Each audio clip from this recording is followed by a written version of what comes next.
Hey, Blue Rev, welcome to the first episode of the Blue Rev Show. My name is Reid McCollum. I am the founder and administrator of Blue Revolution. It is wonderful to have you all here.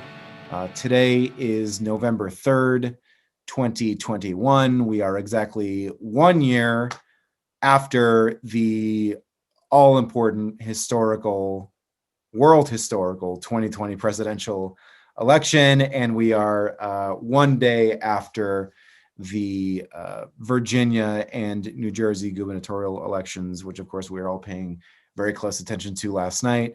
I'm going to talk about that in a moment, and we're also going to have a guest on today, which I'll talk about.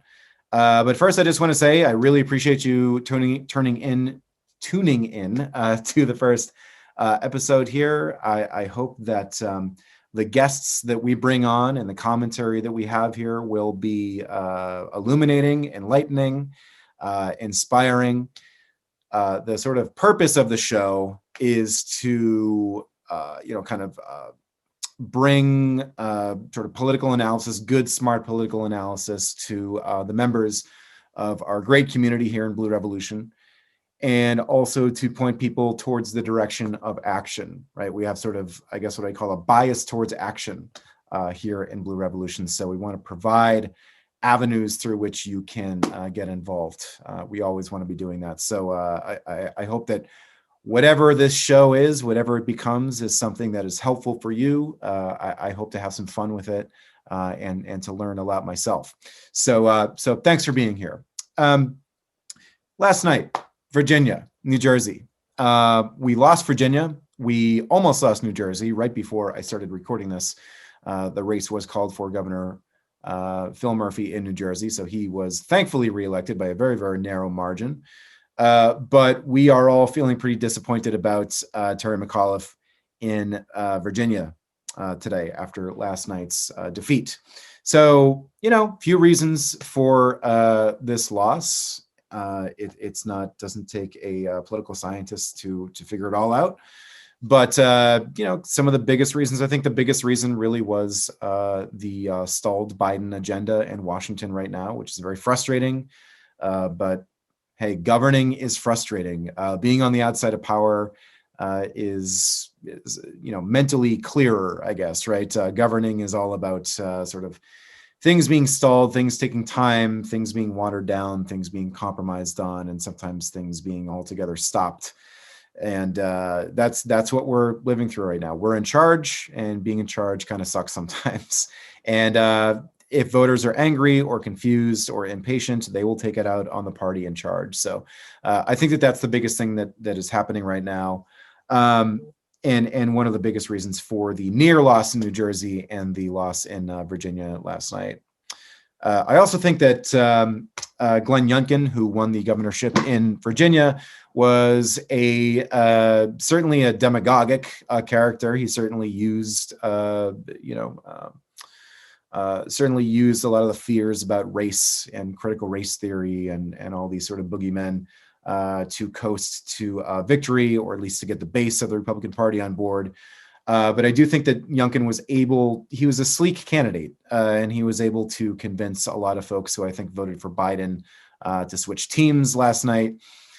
And, this is one of the frustrations about watching elections unfold, is that a lot of the folks who voted for Youngkin last night probably voted for Biden, probably voted for Biden's agenda. They see Biden's agenda stalled. So what do? They vote for someone who believes in the exact opposite of Biden's agenda. And had Glenn Youngkin been elected to a federal office, he would have stalled Biden's agenda even worse than it's stalled right now. So, voting can be frustrating. Watching the way that people vote can be frustrating, but it's part of the process. It's part of democracy. I haven't heard a single Democrat claim voter fraud or that the election wasn't legitimate since Youngkin won last night. So we don't want to stoop to the lows of the other side. But frustrating nonetheless, folks. No question about it. Reid McCollum certainly had a chance to win this state. Virginia has been a state that's been trending blue in recent years. It had gone Republican every election from 1964 to 2004. And, Barack Obama was the first Democrat to win it in 2008. And it's been looking a lot more like Maryland than it has like North Carolina, which is to say it's becoming, more of a blue state, kind of with a capital B, than it is a purple state. But last night reversed that trend. So we're disappointed. We're frustrated. This was an election that we could have won, but it usually happens that this off-year election goes to the party that is not in the White House. So it was a wake-up call, though, right? And as I've sort of been saying to folks in the group, it is better to have this wake-up call now than in 6 months from now or 10 months from now, certainly 12 months from now. We don't want to get our clocks cleaned in the 2022 midterms, which is partially what I'm going to talk about with my guest today, who is Reid McCollum, who co-founded Postcards to Swing States. Last year, we sent nearly 1 million postcards here in Blue Revolution. We sent 400,000 letters and nearly 1 million postcards. And so we will be talking, and it was through this organization. So we'll be talking to Reid, co-founder of that organization, very shortly, an interview that I recorded earlier. But folks, I just want to urge you to stay plugged in. I'm not going to do a big rah-rah pep talk. That I do that in my posts, but I'm going to try not to do it as much here. We can't sugarcoat this loss. It was disappointing, but there is a way back. There is certainly a way back. I do think that Biden is going to get both of these bills signed, the bipartisan infrastructure bill and the Build Back Better plan. I think these are going to be massive historic victories for the Democrats, even though they were not all they could have been. I think we need to run on what we did do, not on what we could have done. And sort of put it this way. One of the reasons why McAuliffe lost last night was because of the stalled legislation in Washington among Biden and the congressional Democrats. I would gladly, if you'd have told me a year ago that we would have the Senate and we would be on the brink of passing, once in a generation size bills that give a lot of help to Americans. And but that legislation would be stalled, which would lead to an off-year election loss in the state of Virginia. I would have taken that trade-off. I really would have. And I know that we're not a year ago, but I just think it's important to sort of keep things in perspective. It is a good thing that we have the Senate. It is a good thing that we have the House. This has been really frustrating watching Manchin and Sinema stall this thing, but we didn't win enough seats last year. So the answer to this is to win more seats next year, not to bow out and say Democrats can never get anything done. If we had 51, 52, 53 Democrats in the Senate this year, we would be looking at a much different conversation. We could probably just tell Joe Manchin to go kick rocks, and we could pass it with the 50 votes that we would have from other states, but we don't have those votes. So we got to play ball with Manchin, and it's frustrating, but I'll take it over McConnell being in charge of the Senate. And I still think that we've got plenty of time to do some really good things that the Democrats can then go run on, right? And as I sort of said last night in the group, my sort of take on this is, Republicans don't want to do anything for you. They want to give tax cuts to billionaires. They'll give you some crumbs with that tax cut. And then, basically tell people the government doesn't work after having blocked government from doing anything. So we are a party that very simply runs on doing things for people, and then we try to do things for people, right? And that's the way that both parties used to be 15, 20, 30 years ago. You'd get in office, you'd take power, you'd pass things, you'd do good things, and then you'd sell that to the people and try to get their votes. We're the only party doing that right now. And whatever comes out of these bills, granted they pass, and I think that they will, we need to take the good things in those bills, see the glass half full, run on them, tell the American people, whether you're a politician or an activist or you're on a campaign or you're just a regular voter, spread the word, right? These are the good things in the bill. It's not everything it could have been, but these are the good things in the bill. Bring it to the people, win more elections, do more things, all right? That's how you make progress. You don't make progress by saying, we didn't get everything we could, and therefore we need to bow out. We need to push this forward. So as a progressive, Very disappointed by the things that have been already cut from this framework, but I am not going to dwell on them.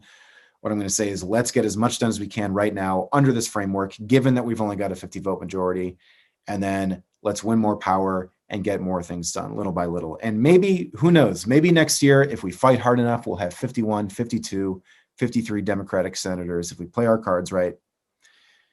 And we can do the things that were not contained in this bill, right? Joe Biden, I'm sure, would be happy to, leading up to the 2024 election. So let's fight hard. That brings me to this interview, Reid McCollum. And I hope that you guys enjoy this. We will be having lots of great guests on: historians, political scientists, activists, people on campaigns, maybe even some politicians themselves. And we will be trying to figure out this whole thing of how to win more seats, how to turn more seats blue, how to win more offices and get more Democrats into office and do more good things for people. It's really that simple. Thank you all so much for watching this, and I hope you enjoy. We'll talk soon. Blue Rev, I want to welcome a great guest today who's been central to the work that we did throughout the 2020 election, and hopefully will also be central to the work we do for 2022. This is Reid McCollum. Reid, why don't you introduce yourself and tell us what you do? Yeah, thanks, Dan. I co-founded Postcards to Swing States, which obviously thousands of volunteers in Blue Rev helped last year. We wrote 21 million postcards to mobilize Democrats to vote in 14 swing states all over the country. And we've been at it this year with Blue Rev support as well. Awesome. Yeah, so 21 million, that's quite a bit. And we had a pretty heavy hand in that here in Blue Revolution. So those of you who did the postcards last year, you probably memorized the message that you had to write. If you wrote it, 200 times or 500 times or 1,000 times or whatever it was. But we did, I believe, somewhere around, about 900,000, maybe 950,000 or so. And we did a lot of the vote forward letters as well. But we're very happy to be part of Reid's effort and the effort of this group. And like I said, we want to keep doing this into 2022. So this is the first, Reid, this is the first sort of iteration of what we're calling the Blue Rev Show. And if you come up with a better title throughout this interview, you can certainly throw it out. I'm not going to put you on the spot. It's a good one. It tells the story, right? It's not too fancy, and it tells exactly what we're doing here. But we just did have the Virginia elections last night. We want to today get a little bit into postcarding, a little bit of the history of what you folks have done there, and what we want to do going into the midterms. But we did have an election, a number of elections last night around the country, most notably the Virginia governor's race. And maybe secondarily, most notably, was the New Jersey governor's race, but then a lot of mayoral races, more local elections around the country. And, a lot of people in Blue Rev today are feeling pretty deflated. Obviously, it's a much different feel than it was the day after we found out that the previous president was ousted from office. But Reid, what's your take on sort of what happened last night around the country? Any insights that you want to share with the group? I mean, I know that everybody's very disappointed. I'm very disappointed that Terry McAuliffe lost the Virginia governor's race. And, I'll emphasize the positive, which is that the volunteer efforts, including 2.5 million postcards that our work did, made the difference in so many sort of House of Delegate races that Democrats ended up winning. The New Jersey governor's race is still too close to call. And those races are important. We have many, many close elections in this country. Biden narrowly won the 3 critical states by 44,000 votes. And we'd be in a much different place if volunteers, including those of Blue Rev, hadn't helped us last year with those postcards. So I'm focused on the work ahead, and enthusiasm is what motivates activism, and activism begets more activism. And there's a lot of work to do. We learned that last night. So we have to keep our heads up and think about those Democrats that won last night because of the hard work of volunteers, including those in this group. Indeed. And it's those local races that really do matter when it comes to sort of policymaking and sort of everyday politics at the local level. And we do want to, try to emphasize that as much as we can. Obviously, the big sort of the big gorillas in the room are going to be the governor's races, but we've also got these smaller victories, number of progressive victories, particularly in mayoral races around the country. Boston, where we are up here, we just had our first Asian American mayor elected last night. There was a great new mayor of Cleveland and Pittsburgh, and the list goes on. So some good stuff to celebrate, but certainly, we do want to make sure that we are all geared up for the 2022 midterms and, ready to go on that. So Reid, if you could sort of speak to what you folks are planning on doing in 2022 as of now. I know that things change. I know that the map is going to change, the way that we redistrict and everything. But as of now, what's the kind of what's the starting point in terms of your plans? So, I mean, we're going to do about 17 million postcards next year, and they're going to be more effective than they were last year for multiple reasons. We measure everything that we do with randomized controlled experiments. So it's the scientific way to sort of understand and refine tactics. Vote Forward does the same thing with the letters that they write. Both groups, and we've talked with them, have a lot of really positive news about the fact that handwritten postcards and letters are effective. We know we rally Democrats with them. We don't just look at the top line and say, like, we won an election, it works. We lost an election, it didn't work. And we can make these tactics more effective. And that's one of the things that we're doing as we go into next year. But we will be writing postcards for the 2 early Senate primary elections to increase Democratic turnout, which we know then cascades into the general election. So the earliest 2 Democratic primaries that we're focused on are North Carolina and Pennsylvania. So those will be programs that start as early as January, because the North Carolina Senate primary is in March. And then we'll be doing sort of very large postcard projects for the midterm elections next fall, starting as early as May, which will be, all 9 of the close Senate key battleground races for Senate. And then we'll end up adding, most, maybe all of the contested House districts.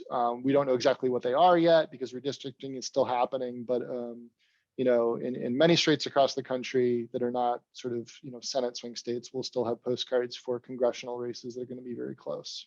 Fantastic. And so just to sort of like reiterate and see if I got it right, we're going to be or you're going to be focusing on the primary races in North Carolina, Pennsylvania, starting in January. Those elections are in March. And I believe what you and I were talking about sort of off screen a little bit was just the fact that what we're doing by getting Democratic primary voters to vote in these states is we're kind of getting them in the habit of voting, right? Like if you vote in a primary, you're going to be much more likely to vote in the general election. So it's not simply just, we're not advocating for one Democratic Right. nominee or another for these Senate races, but we're just getting people like into the voting booth, so to speak. We're just, getting them used to the habit of voting, right? Yeah, and we know through experiments that we've done and others have done that's real, that by increasing turnout in the primary, that carries forward. The March one is in March. The North Carolina primary is in March. The Pennsylvania one's actually in May. Okay, gotcha. But we'll be writing for both of those starting in January. Great, that's awesome. Yeah, we're looking forward to helping out with that, Reid. And so, if you're listening, you're in Blue Rev, sometime around January is when we're going to get started on this. So we got to get through the holidays, and we got to sort of dust ourselves off after this off-year election that just happened yesterday, and we're going to get right back to work, right away. And Reid, have you memorized the 9 states yet? Can you rifle them off yet that we're going to be focusing on in the Senate next year? Or, yeah, I think I can. It's Arizona, Georgia, Florida, New Hampshire, Nevada, North Carolina, Pennsylvania, of course. Pennsylvania, Wisconsin, and Ohio.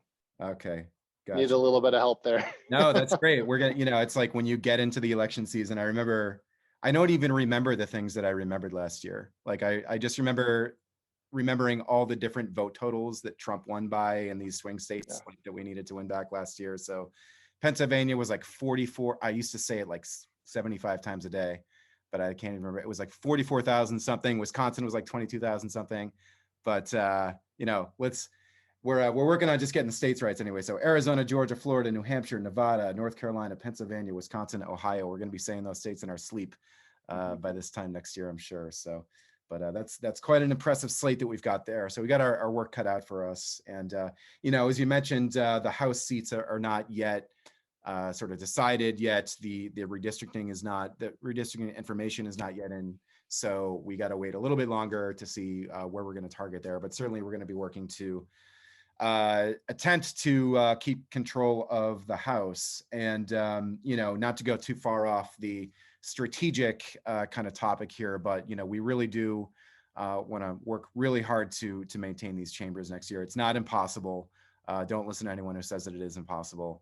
It's going to be a tough slog for sure, and we all need to step up. But like, you know, one thing I saw today, and it was just kind of like a meme somewhere, but it was you know, Republicans, you know, they're out of power right now, and so they see these elections as kind of a life and death issue, and so you know, their turnout is going to be through the roof no matter what, as we saw last night, and so we have to match them in enthusiasm, and I think we need to match them in whatever negativity and nihilism they're voting for. We need to match them with positivity, right? We're Democrats. We're not perfect, but we're trying to help people. We're trying to get help to people. We're trying to, you know, better people's lives materially.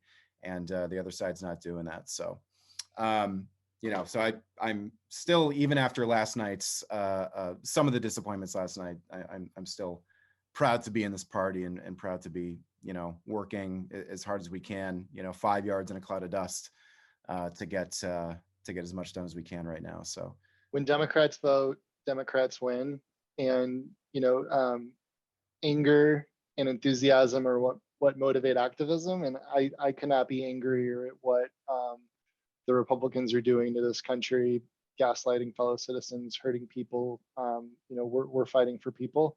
And I am an optimist, and I'm extremely hopeful that we can hold the House, expand our Senate majority, and the filibuster, save the planet.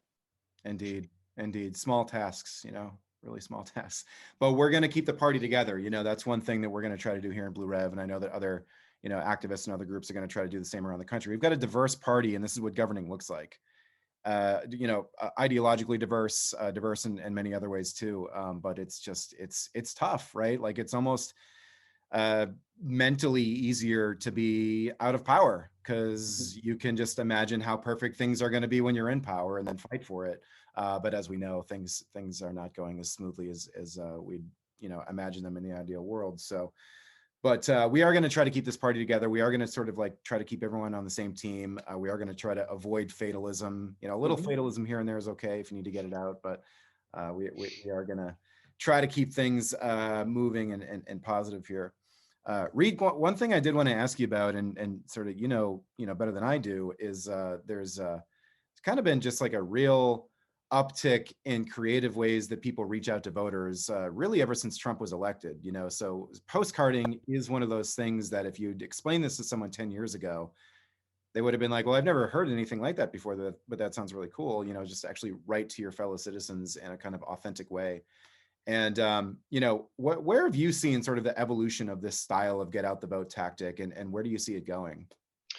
You know, in the early days when Trump became president, groups, and I wasn't, you know, immune to this, we were writing letters to Mitch McConnell and Trump, and like, so just what is effective became sort of this learning curve that we all had to take a journey on. And you know, one reason that I helped start Postcards to Swing States, because we were obsessed with being data driven and basically making that activity as productive as it could be to rally Democrats, get them to the polls, and win elections, rather than you know, what it also is a gateway to activism. It rallies Democrats. It's a great outlet for the anger that we have and the actions that we want to take, but we want it to work. So the biggest evolution, I think, is sort of the split between sort of those groups that are data driven, that are focused on using best practices, measuring what works, sharing that out with other progressive groups, and honing the tactic.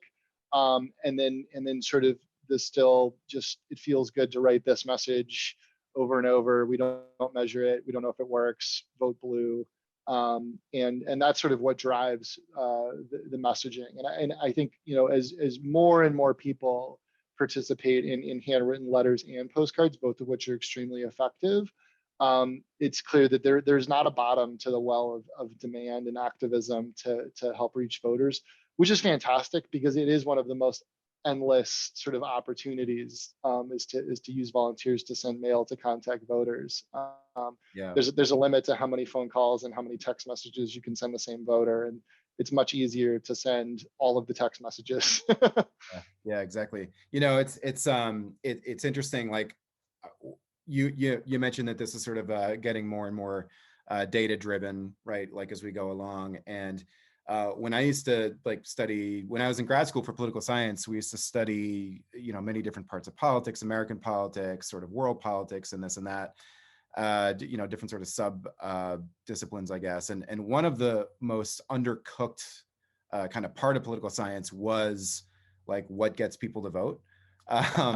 And we basically the bottom line, and this is back in like the sort of mid 2000s or so, but it was like there's not a lot of research done on what actually gets people to vote in terms of like a get out the vote tactic, whether it's knocking on doors or making phone calls or this and that.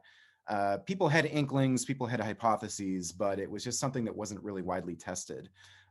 What I've seen in my own sort of attention to the tactics of 2020 and 2018 is that this is much more data driven, right? This is much more, there's much more of an attention to find out what works versus what does not. And it's like, on the one hand, we do know that like knocking on doors is like really, really effective to get out the vote. It's probably the most effective thing you can do.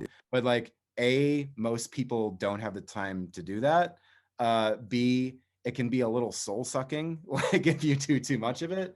So I kind of see that sort of the future of people doing get out the vote activities is going to be people sort of regulating their own tolerances for different types of activities, right? So like maybe knock on a few doors, but like really postcarding is something that makes me feel energized. I can do it with friends. I can do it at a coffee shop. I can host my own sort of, parties. I can tell other people about it.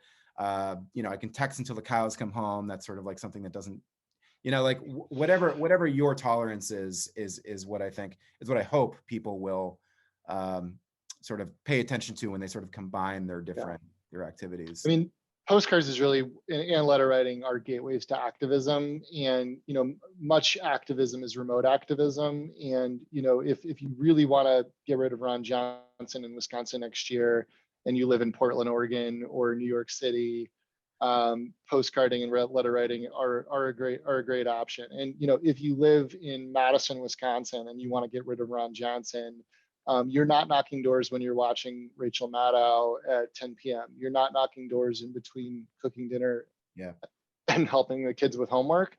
And the more we bring new people into doing things like postcards, the more likely they are to go out on a Saturday or a Sunday for 3 hours and knock doors. There's this huge misconception that activism is zero sum and that these tactics compete with one another.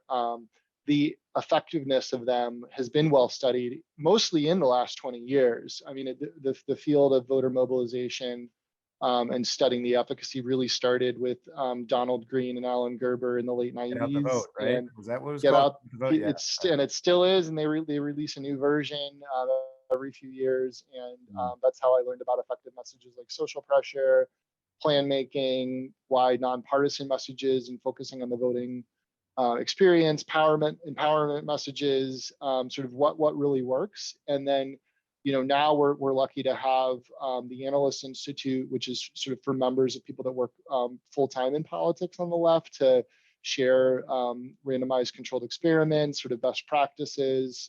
There's conferences where us voter mobilization data nerds get together. Persuasion is like three-dimensional chess and is much more complicated, and that changes over time. But for rallying Democrats to vote and what's effective, we're still only 20 years into actually using data to learn it. So, think about where automobile technology probably was 20 years after the invention of the Model T. But the internet's about that old, but there's a long way to go. And that's one thing that we do is we test different messages, new frameworks. We tested race class narrative last year in November. We're going to test it again. we use social pressure. It's a message that has been well understood, but had not been used for volunteer programs. And a lot of what we measure and understand to work is counterintuitive to us as sort of diehard democratic progressive activists, and like the message that we think would be really effective. And that's why we measure and do what's effective, is that our priors are not always spot on in terms of how to get disengaged, sort of low information, occasional sporadic voters to the polls. Yeah, it's funny. Like I sort of paid a lot of attention to that last year when we were doing all these different activities, and one of the great sort of conundrums or paradoxes of get out the vote, activism is you are probably, if you're doing get out the vote activism, you're probably among the most passionate about politics in the country, like whether you're on the right or the left.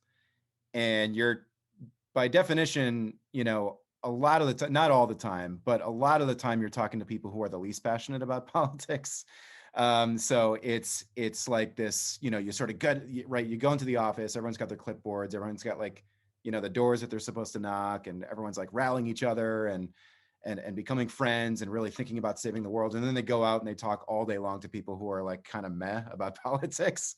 So there's like a really hot and cold effect to it. And I think that the cool thing about postcarding is, you are actually spending most of your time with other people who are interested in politics. Like you're writing to people who might not be, but you're spending most of your time, you're sort of feeding off of their energy. So I think it's like a cool, sort of group activist activity to engage in, in that way.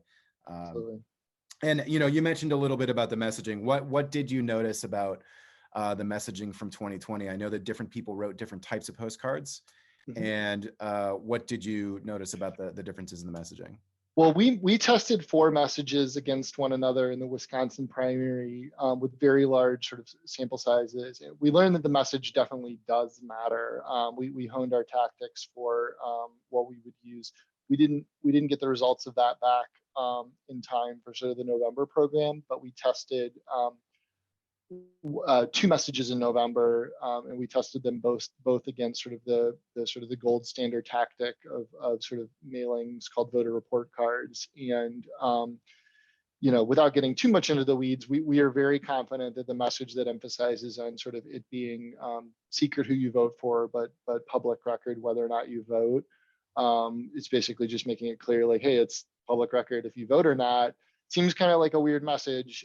It still continues to be the most effective thing that you can send to a voter to get them to vote. And other frameworks like thinking about making a plan to vote and empowerment messages are effective. What we know really is not as effective is rah rah, vote blue, vote for Democrats up and down the ballot.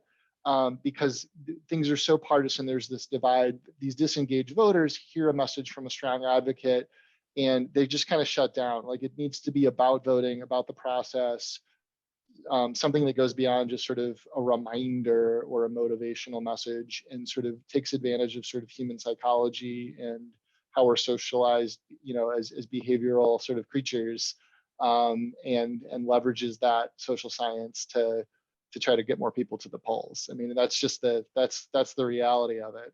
Right. There was this thing I remember from also from sort of political science studies. The collective action problem was sort of it came from sociology, but it was basically like they would do these sort of hypothetical situations or write about them where they said, there's like a neighborhood cleanup, and they sent flyers to people, in this hypothetical situation.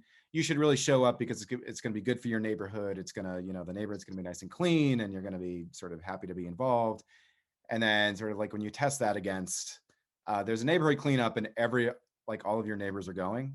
The latter is going to be way much more effective, for obvious reasons. I mean, you don't want to, and look, voting is a group activity. People think it's this individual, very private event. It's like it really is sort of the community all comes together and goes out and casts their votes. So, so you did mention the social pressure question, and once in a while we get a question about this social pressure message, and it did end up being the most effective, as you said. So we will continue, obviously, with whatever the data says on that, going into the next cycle here. Yeah, this is great, Reid, and I think that again, I think just a few years ago, tactics like this, efforts like this, would not have been conceivable at the level that they are now. I mean, you're gonna aim to do what you did 17 million last year. Are you gonna aim 21 million last year, 21 which last year, 17 million this year? Yeah, for the yeah, next. and 21 million postcards, just to give people sort of a frame of reference, is about 4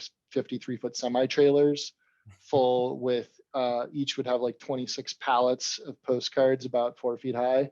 Wow. And that's our model, is we've industrialized sort of activism to have maximal impact. I mean, we print the postcards and ship them to volunteers in packs for free, because it's already a big ask to get volunteers to donate the postage, which is in addition to sort of the time and the handwritten, which is more it's more effective for voters to get it written by another human being. That postage in kind donation is sort of massive as well. But we try to make it as easy as possible by covering the printing and shipping. And we're lucky to be part of, I should mention this, that Postcards to Swing States is part of Progressive Turnout Project as of the beginning of 2021, which is the largest voter contact organization in the country. And they're funded entirely by small dollar donations, as is Blue Rev. And so this, there's so many levels to sort of this activism, and we need every bit of it. But we're excited to be part of Progressive Turnout Project, and they spend tens of millions of dollars from small dollar donors on people knocking doors. So we're a field organization in every respect. During the pandemic, they were making phone calls. They have fellows that are sort of given to campaigns that do sort of staff functions on campaigns. We were deep into all of that in Virginia and in New Jersey this year, and it absolutely made the difference in House of Delegate campaigns where the Democrat barely won. Sure, exactly. Yeah. Great. Well, Reid, is there anything else before we go here that you'd like people to know before? And by the way, I should say too, in this post here, if you're seeing this on Facebook or even on YouTube, we are going to have a link where you can sign up to. We don't have all the specifics yet about the postcarding, obviously, because it doesn't start until January. But if you want to sort of make a commitment. Not a legally binding commitment, of course, but a personal commitment, a spiritual commitment, whatever you want to call it. Go ahead and fill out the form. You'll see the link for it there. It'll be in the show notes. It'll be on the YouTube clip, and it'll also be in Facebook and wherever else we put this, probably Twitter and Instagram as well. But go ahead and sign up there. And Reid, anything else you'd like to share? Dan, thanks for all of the work that you do. Blue Rev is an inspiration, and we kind of wore the same shirt today, so I'm honored. Blue shirts all around. Blue shirts, blue votes, blue efforts. We're gonna do it. We got 11 months to get our act together here, and I think it's gonna be a good year. I really do. But Reid McCollum, I want to thank you so very much for being on the Blue Rev Show, which the name might change at some point, but for now it's the Blue Rev Show. And really, really appreciate your time, Reid. Yeah, I'm honored. Thanks.